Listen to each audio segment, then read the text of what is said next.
High friends, welcome to Yashikar. நம்மளோட Sun TV சீரியல்ஸில் நிறைய சீரியல்ஸில் பார்த்துருப்பீங்க இவங்க ரெண்டு பேரையுமே. ரீசெண்டாக ஒரு சீரியலும் நடிச்சிட்ருக்காரு சன் டிவியில். எஸ்எஸ்ஆர் உங்கள் எல்லாருக்குமே தெரிஞ்ச ஒரு பர்சன் ஆரியன்.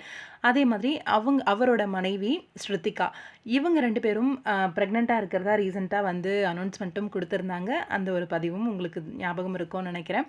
அதை பற்றி ஷேர் பண்ணோம் அப்படின்னு நினச்சிட்டே இருந்தேன். ஆக்சுவலாக அதுக்குள்ளே வளைகாப்பே முடிஞ்சு அப்டேட் கிடச்சிருச்சு.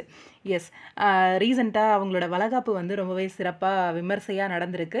அதுக்கு ஆரியன் நடிச்சிட்ருக்கார் இல்லையா சீரியல், அந்த சீரியல் ஆர்டிஸ்ட் எல்லாருமே ஒன்றா வந்து அவங்கள அந்த ஜோடியை வந்து வாழ்த்திருக்காங்க. அந்த ஒரு பிக்கு, அந்த ஓவரால் டீம் எல்லாரும் சேர்ந்து எடுத்துக்கிட்ட ஒரு பிக் வந்து இப்போது ரீசெண்டாக அவங்களோட சோஷியல் மீடியாவில் வந்து ஷேர் பண்ணியிருந்தாங்க. ரொம்பவே பியூட்டிஃபுல்லாக இருந்துச்சு.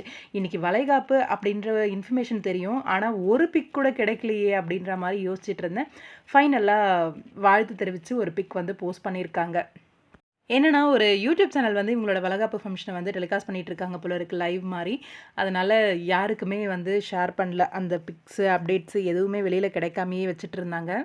உண்மையாக ரெண்டு பேருக்குமே இது 2வது திருமணம் அப்படின்னாலும் ரெண்டு பேருமே வந்து சரியான ஒரு லைஃப் பார்ட்னரை வந்து மீட் பண்ணியிருக்கோம் அப்படிங்கிற மாதிரி ரொம்பவே சிறப்பாக அவங்க லைஃப்பை வந்து லீட் பண்ணிகிட்ருக்காங்க. ரொம்பவே சந்தோஷமாக இருக்குது. அவங்களோட வாழ்க்கையில் லைஃப் லாங்கும் இந்த ஹாப்பினஸ் அப்படியே இருக்கணும் அப்படின்னு சொல்லி வாழ்த்துக்கிறேன்.